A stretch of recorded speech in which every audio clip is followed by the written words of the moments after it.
So I feel like sometimes people gotta also be very, very careful of who they vent to. Because sometimes you can vent to a person without your about your relationship, and they automatically feel like just because you vented to them that they have the say to say whatever about your significant other or your relationship, and you like, yo, bro, like, yo, she get on my nerve, but you can't say that.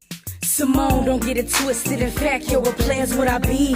Complexion is Hershey. Chocolate lady, shh, let's keep it low key. Talk with maybe too much G. Get the pimpin' from my daddy, game beef from my mama. Don't affiliate with those who O's don't have commas. Pillar 8 for those who chose to have drama. Got a meal to make so I can load and blow. What it do, family? It's your girl Tootie Toot. And your girl Bella. And we are back, Jack. We are back with another video. Look, before we can go further, they gotta like, comment, share, and subscribe. Tell them. Yeah, you gotta make sure you like, comment, share, and subscribe, and make sure you turn on your post notifications as well, so you know every time we drop a video. Listen, we had put a post up on my story, and we gave the supporters and everything like a list of things that they wanted us to do.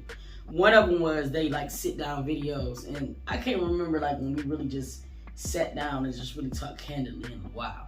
So we came up with a thing that we was gonna come up with, and we were gonna just talk about, you know what I'm saying, like, you know, the 5 things that I think that couples go through in a relationship. The top 5 things. So we're gonna discuss that. I'm pretty sure that everybody's in relationships, or majority of people are in relationships or have been in relationships, and you be trying to figure out like, why did it end? Why did it suffer? Why did it do such and such? So we're just gonna talk about 5 things, and they're gonna be generalized. They're not gonna just pretty much, you know what I'm saying, just be to us, but just in general, and things like that. And it might be some stuff that we could probably relate to too, because I'm sure we went through everybody, right? You know what I'm saying, like seriously. So I would say the top 5. I would say one of the things that I feel like that would compromise a relationship would definitely be communication. Oh God. Sometimes people think communication is just like you have successful communication when you're not fussing or yelling at each other, and that's just not always the case. You know what I'm saying? I feel like communication is different. Like you have to actually be or learn to be very strategic, or not strategic. I say very open-minded of the person. Right. I feel like the biggest thing that happens in communication is that we hear something about ourselves and we automatically get defensive about it. I don't know if you did it, but I have done it before in my life. You know what I'm saying? You be thinking like, all right, I'm doing all this other good shit, but she's telling me about this. So it makes you think that like, damn, I'm not doing everything else right. And I feel like you can't be like that in a relationship. I feel like, you know what I'm saying, when a person comes to you, I feel like that should be looked upon as a person trying to hurt you, but just a warning. So, you know what I'm saying, your relationship, like, yo, we got to get this right. You know what I'm saying, or whatever like that. So I feel like communication is definitely right. I mean, we've had our problems with communication. True indeed. What a lot of people don't understand is that when you get grown people in the house together, the way you were raised plays a big part on how you're going to operate in a household. So I might have came from this type of household. She might have came from this type of household. Different background. Exactly. Where like on my father's side of the family, we were very lovey-dovey. Like, you know what I'm saying? Like we talked, we did things like that. Where on her side, they were all just like kind of closed off. So naturally, when you bring those type of people in a relationship, it's gonna be a little iffy. So I can honestly say that you probably had to learn a lot of shit. And she teaches me too in a way, because sometimes I can be a little bit too loving. So I feel like it's a balance, but I feel like communication is the number one. But break down what communication means to you, because just because like you're not fussing or you know what I mean or anything like that doesn't mean that it's successful. Excuse me. That's what I think. Sneeze, bless you. Not a sneeze, heartburn. You know what I'm saying? But that's just kind of what I think. Right. What would you say number 2 is?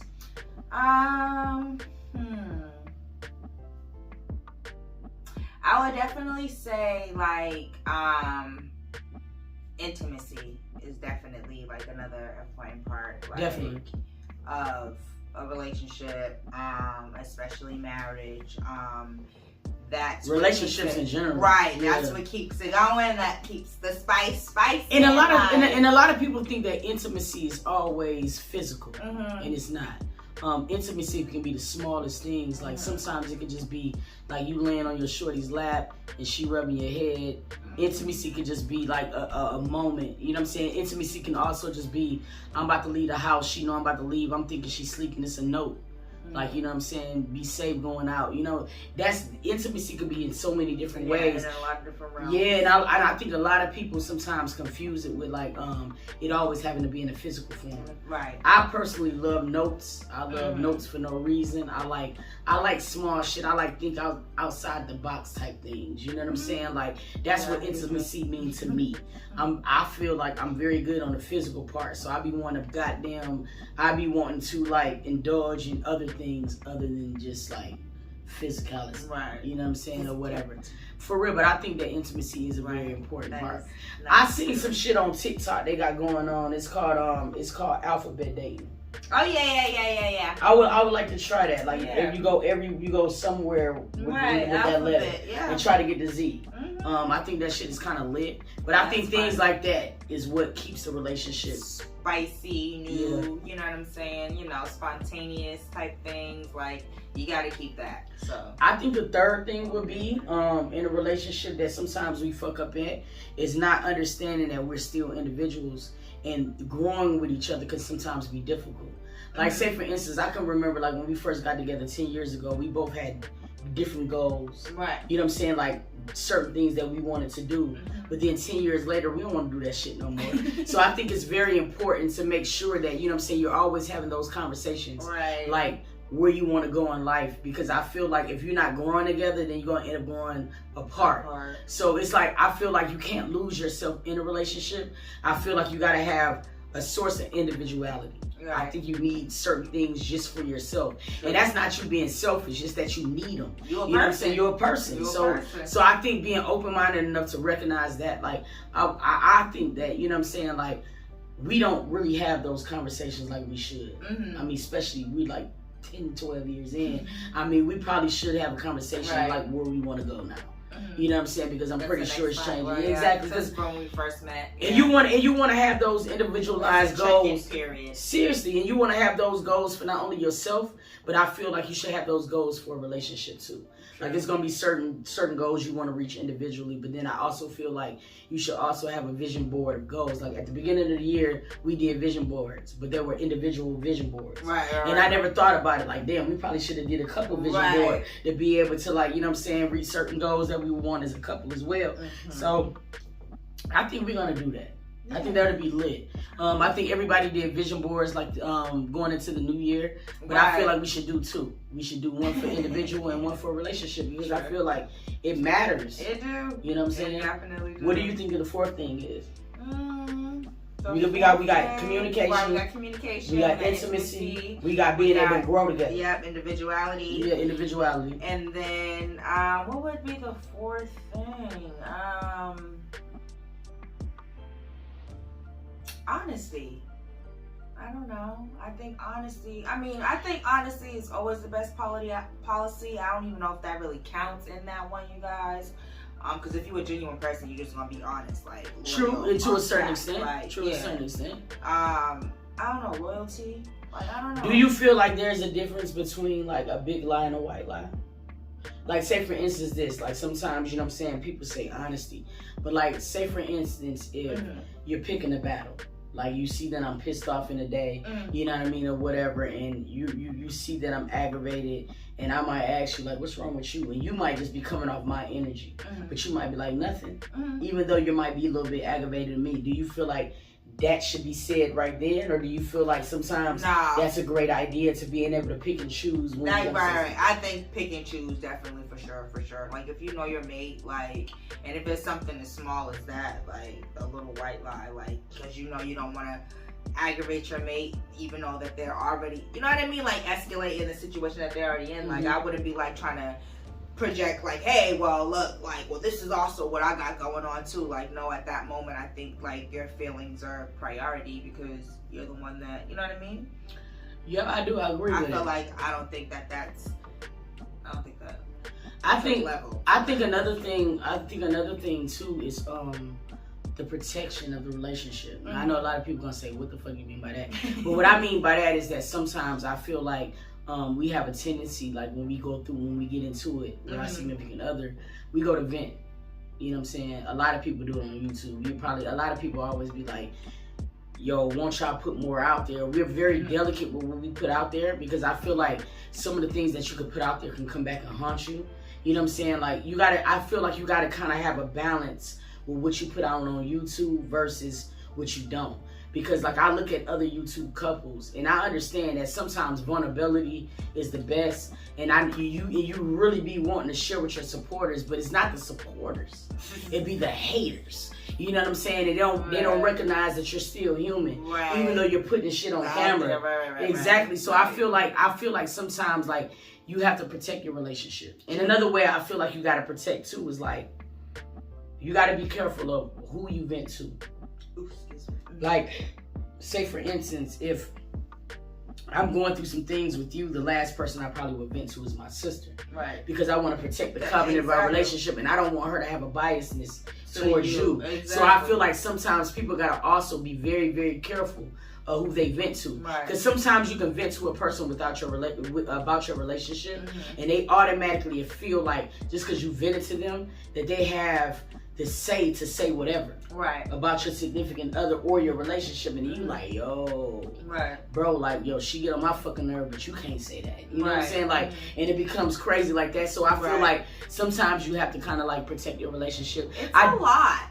It's a lot. I definitely think you need people that you can talk to. Right, exactly. But I think you should be very selective on the people you talk to. Right. Because it can have a domino effect. So protecting a relationship is a lot. Like, it's a lot of things that sometimes, bro, I get mad as hell like this nigga. And I want to come on here bad and do a video. Like, this nigga just got on my nerve. You feel me? But then I have to also think about the ramifications from it. Like, I know that I'm in front of the camera a lot more than Bella. So if I come and do a video like she done got on my fucking nerves, people probably will believe that. You know what I'm saying? Because she's not on here a lot. So people probably be like, well, shit, Toot gotta be telling the truth. You feel me? But I don't do that because I don't want that contrast on that channel. So like everything that we do go through, like I try to keep it off the camera, and then later on, like after we done fixed it and came to terms with that shit, then I'll be like, yo, this will probably be a good video to talk about it. I'm pretty sure somebody else went through it. But other than that, man, I think protecting a relationship is very, very important. How do you feel about friends of the opposite sex in relationship? I was looking because I was seeing this shit on TikTok, and they had this thing. This man was saying, well, this woman was actually saying that, you know what I'm saying, or whatever. This man actually had a friend who was of the opposite sex. She was a female. You know what I'm saying, or whatever. And it was certain things that he would confide in his bestie with. You know what I'm saying? And then the significant other kind of feels slated from that. Do you feel like there's a problem like that? Like, say for instance, like if I had a stud friend and you got close to the stud friend or whatever, or I got close to a female friend, like somebody that was feminine, like a femme. You know what I'm saying? How would you feel about that in terms of like a marriage or a relationship? Do you feel like that's just like that shouldn't happen, or do you feel like it could be okay as long as the relationship is healthy? Right. I mean, because that's like, because at first I thought you were saying like opposite sex because you're a female, so I'm thinking like male. So to you, it could be a male or a stud because you've dated a man before. But I mean, or whatever, or a femme. As long as, I don't know, I feel like as long as the boundaries are respected, I think that that's something that can be okay. Like, but if you got somebody that is iffy, like if your friend is like plotting to get you from the jump, like, you know what I'm saying, like, don't be with her type, you know what I'm saying, come to me, baby, like that can be an issue too, because people be, you know what I'm saying, like especially females can be on some old snake.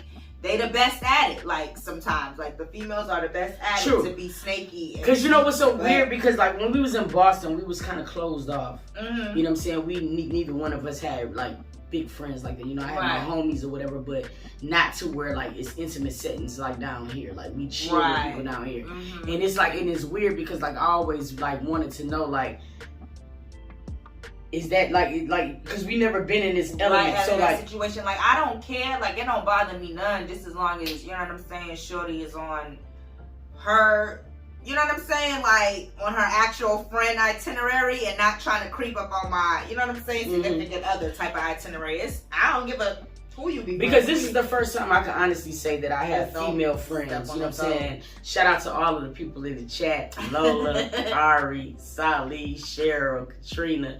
Shout out to all my homies. You know what I'm saying? Because it's the first time. It's the first time where I really had like legitimate female friends.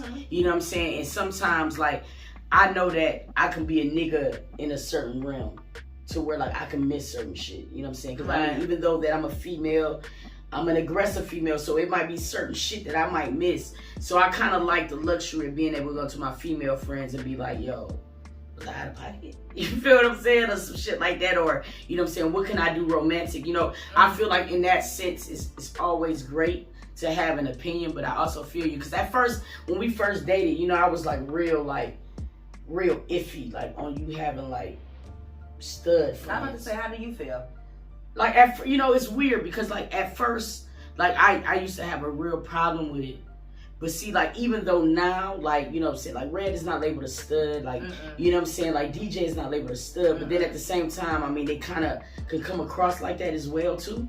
So it's like, it was like the first time when I was able to see myself and be like, yo, could I be cool with that? And then I kind of see how you vibe with certain people. And I don't think that I would have a problem. But like you said, I just think there's got to be certain boundaries that's established. Period. What you said? Ramifications. Yeah. Ramifications.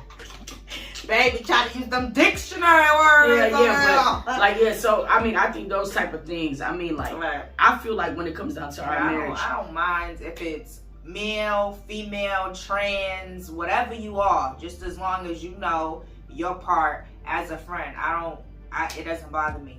We have never really been into those type of situations, right? In our whole relationship, like, we never been the type to really even be tripping over somebody else. Yeah, like we never have been. I would honestly just say, like, I feel like a marriage never stops growing. I feel like a relationship never stops growing. I feel like it's always going to be a person that never stops learning. And exactly, because I feel like we change every day. Every day, like, you evolve as the time goes on, as the ages, as you turn, as the years go by. There's always another level. I don't know, but for me, like in life, there's always another level. There's always another goal. There's always another lesson that can be learned. Like, I'm not trying to be stuck, stagnant in the same, you know what I'm saying? Like, I want to evolve, you know what I'm saying, with the time. So I think the last thing that we could say that could sometimes be a problem in a relationship is the fact that sometimes, especially when you hit that 6 year, 7 year, 8 year, and you starting to get into those years, I feel like sometimes routine could become a problem. I feel like, you know what I'm saying, when you get to a certain year mark, or it don't even got to be a certain year mark, sometimes you can just get into a routine in your relationship, where you just pretty much know what's going to happen. You're going to wake up in the morning, you're going to cook breakfast, y'all going to do this, you're going to come home, and then you're used to it. So now all of a sudden you use that as a safety net. You feel me? And I feel like sometimes that could be a problem, because I feel like sometimes that's where the intimacy and everything else demolished. Because you get so caught up in a routine till you forget the small stuff that brought you together in the first place. You know what I'm saying? I could tell you firsthand, that's probably something that I talk to my wife about a lot. You know what I'm saying? Or whatever. It's just like, I don't want us to be what we was in the first year that we got married. But what I do want is, I want to still feel as, I want you to feel as attracted to me as the first year.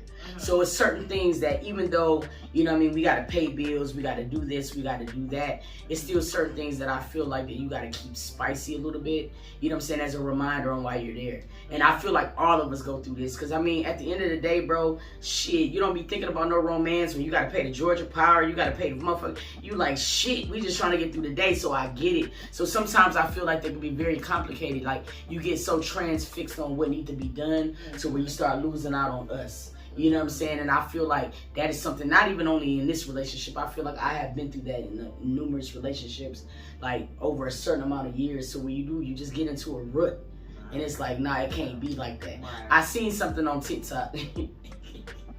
That was real dope though, because it was this lady, right? She was sweeping. You know what I'm saying? She was doing something very small, that's just sweeping. On TikTok. Yeah, on TikTok. So she came and she was sweeping, and she went to go bend down just to sweep with the dirt. Her man came inside the kitchen, and the way that he just grabbed her and kissed her neck, you know what I'm saying, and then just walked off. The look on her face afterwards, I was like, oh shit, you know what I'm saying? She didn't see it coming. It was for no reason, and I feel like it's those moments like that. Even if though she was just sweeping, you know what I'm saying, and it was really like a 7-second ordeal. I feel like that probably made her want to do something for him later. Because I feel like when you do that type of shit, it becomes a domino effect. A tip for a tag. You be like, oh shit. I might want to slide through. I see babe in the refrigerator bent over. I might pinch the booty. You know no, you do that. I might rub the booty a little bit. I do random stuff. But yeah, I mean, it's what I feel like. It goes back to everything that you were saying and I was saying, like evolving, being spontaneous. You know what I'm saying? Like the intimacy, like in all different forms and levels, like not just physical, like mentally, like, you know what I'm saying? Like, so I feel like it's something.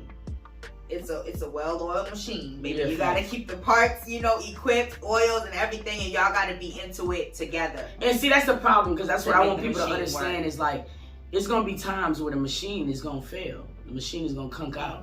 But I feel like as long as you guys have like a thorough understanding that you want that machine to work, then that's all that matters. Like, you're not gonna be perfect in your relationship nor your marriage. It's gonna be days where that nigga look at you and be like, fuck you, and vice versa. You feel what I'm saying? Like, even if you single, this goes for people that's single too. Facts, you know what I'm saying?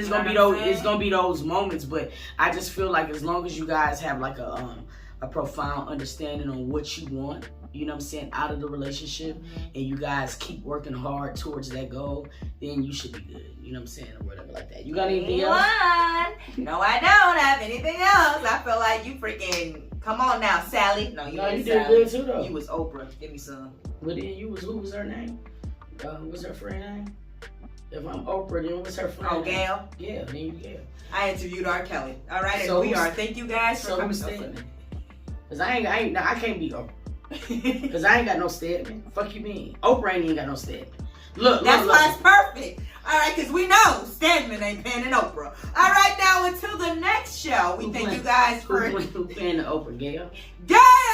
You don't say allegedly. Oh, allegedly. No, I don't want to hear. I'm kidding. Yo, listen, I hope you guys enjoyed the video. You know what I'm saying? If you want other sit-down videos, drop down in the comment section what you want us to discuss. Yo, make sure before you head out this video, you like, comment, share, and subscribe. And until the next video, we are going to catch you guys. We'll see you guys. Peace.